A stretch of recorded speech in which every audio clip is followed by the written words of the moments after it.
The congressman represents Tennessee's 7th congressional district, and he was on the border this week. Got to see it firsthand. Congressman, good to have you with us, sir.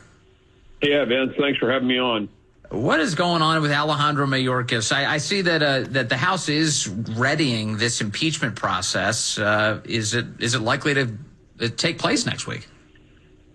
Well, yeah, I'm the chairman of the committee that's doing it, and we've led a 5-phase investigation. I think you and I have talked about that before when I've been on the show. The point of that was just educate the American people and get the furor up, and boy, is it up. I mean, even Democrats across the country are pissed off. Look, the guy has subverted the laws of Congress. He has basically refused to follow edicts from court rulings that have said you must enforce the law. He is lying to Congress and has lied to Congress. This is his woke immigration agenda being forced on America, contrary to the laws of the country that have resulted in the death of Americans, massive fentanyl, cartels spreading their criminal networks throughout the country, terrorists with basically a full open border. They can just come right on in. It's unconscionable. He needs to go. Our first hearing of his impeachment is next Wednesday. How do you address this excuse that is not unique to America? It's happening all over the world. We're just experiencing the same phenomenon. It's absolutely absurd, and yes, we have. I mean, we will again. Right now, no one is mass migrating to Brazil. No one is I mean, if there's this mass migration, they'd be going everywhere, and it's not happening. Europe has actually closed its borders with in some ways. So, and particularly Eastern European countries, there's not that mass wave out of Syria, which occurred because of the war.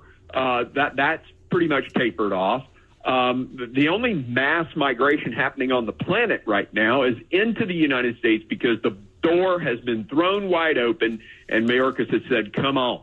And the cartels have exploited it. They get the money and traffic the people across the country, or across Latin America. When people arrive, they concentrate them at the crossing sites, overwhelming Border Patrol, and then they sneak their nefarious individuals and the narcotics around them, and it's destroying the country. And Mayorkas knows this. I mean, Merrick Garland, the Attorney General of the United States, working for Joe Biden, said as much in testimony almost a year ago, or actually more than a year ago.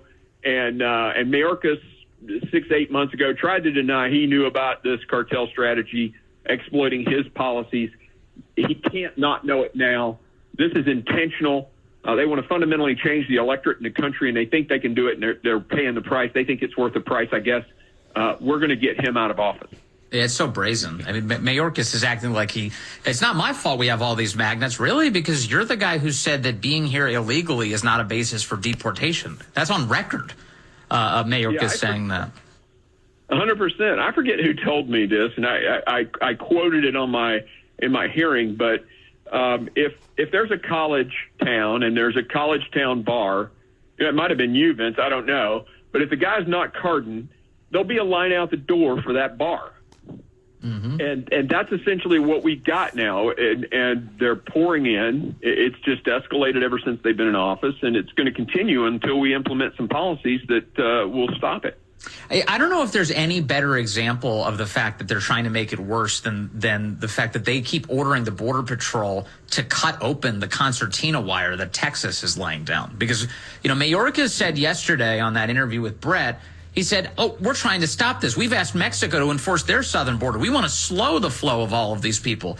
Really? Because when Texas erects barriers, you break them open. Yes, and he designed the CBP One app to basically make it easy to come into the country. If the cartel member adds a little extra fee to the coyote fee and fills out the form, they get to come right in the country. It's like automatic parole. 95.8% of those who fill out that app, which was nothing but a shell game, they just come in. Everything he's done is doubled down on the open door. He has not implemented a single policy that would stop people. Do you get the sense that your fellow Republican lawmakers are with you on impeaching Mayorkas? Or do you think we'll see a unanimous vote to do that? I don't know about a unanimous vote because there's one individual who just, his concepts of what impeachment means, to me, isn't historically accurate. So I don't know where he'll be, but I think we'll get the majority. I mean, we're working those last. There were 8 that voted against, the privileged motion. I've talked to all of those. Most of them, the vast majority, were like, "Look, we just want to due process. You're doing an investigation. Let's wait to the end of the investigation," which now it's over and we're moving into impeachment. But I think we get most of those guys. Look, we have a thin majority.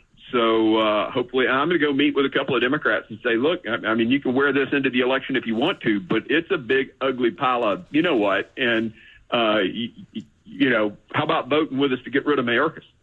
Yeah, you would think they would. I mean, especially some of these border Democrats, they represent districts that are taking the brunt of this right now. They've previously signaled immense discontent with the Biden administration and what's happening. Can you envision a Democrat crossing the aisle to support the impeachment calls? Cuellar might. I mean, he's like that. Dean Phillips might. I mean, he's running for president. I don't know if he wants to make that bold of a statement, but there are several out there that I think they certainly feel the same way we do. I've had Democrats tell me it's a humanitarian crisis. I've had them tell me Mayorkas should have been fired. So we'll see. I mean, clearly the governor of Massachusetts, the mayor of New York City, the mayor of these liberal cities are sick and tired of what's happening. They want to blame it on Texas for busing, but Texas's busing is about 3% of the busing that happens into New York City, maybe 6% at most. The vast majority are DHS busing people all over. Yeah. By the way, you said Democrats. You mean Democrat lawmakers have told you they think Alejandro Mayorkas should have been fired? Yeah, I have had a Democrat lawmaker tell me that after Afghanistan, Biden should have fired a few generals, and he should have fired Mayorkas a long time ago. Yeah, well, that's for sure. He definitely should have. So we'll see. On the busing front, you're in a good position to answer this question. The left keeps on saying that Greg Abbott and others are forcing all of these migrants to go to these Democrat sanctuary cities. My impression has been that the illegals who cross into the United States, they are told where these buses are going, that they have agency over whether or not they get on the bus and what city they're going to. Isn't that right? Yeah, absolutely. The Texans at least ask them and have them sign a form. Where do you want to go? And they bus them where they want to go. So this lawsuit from the federal government is going to fail because those individuals have all signed forms saying that's where they want to go. And the federal government's doing it again, probably 96% of the total. So it's absurd that they're going to turn around and sue Texas for doing it, and it's absurd that the Democrats want to say it's all Governor Abbott. It is not. Right. There's a lot of federal money going into human trafficking right now. Do we have a sense of just how much? And it looks like these non-government organizations, to include Catholic charities, are really taking all this money and enabling this human trafficking into the country.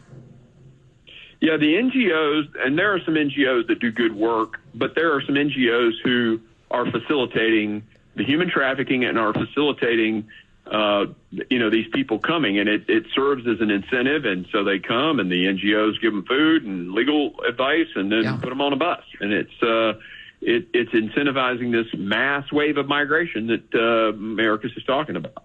Yeah. Okay, so what does the impeachment hearing actually look like next week for you? Are we going to see specific articles of impeachment? Are we going to see some witnesses? What'll take place? So there will be witnesses, and we're kind of holding off on announcing who those are yet. But we've got some hearings lined up, and then we'll mark up articles of impeachment. I think that's as much as I really want to say right now. Okay. We've got a 5-phase report that's out there from the investigation that details the financial cost, the human cost, the dereliction of duty, the violations of the law, and et cetera. It's out there, and it's public right now on the committee webpage. Got it. Well, one thing that stands out to me about Mayorkas' tenure, in addition to allowing the border to collapse and aiding and abetting it, is the treatment of the Border Patrol. That horsewhipping scandal where Mayorkas straight up lied to the American people, slandered the men and women who work under him, and knew better. That was disgraceful, and I think the basis of another article, if possible. Well, clearly lying to the American people. Yeah. He lied to the American people, and that's a breach of trust. So I'm sure that'll be in the list. All right.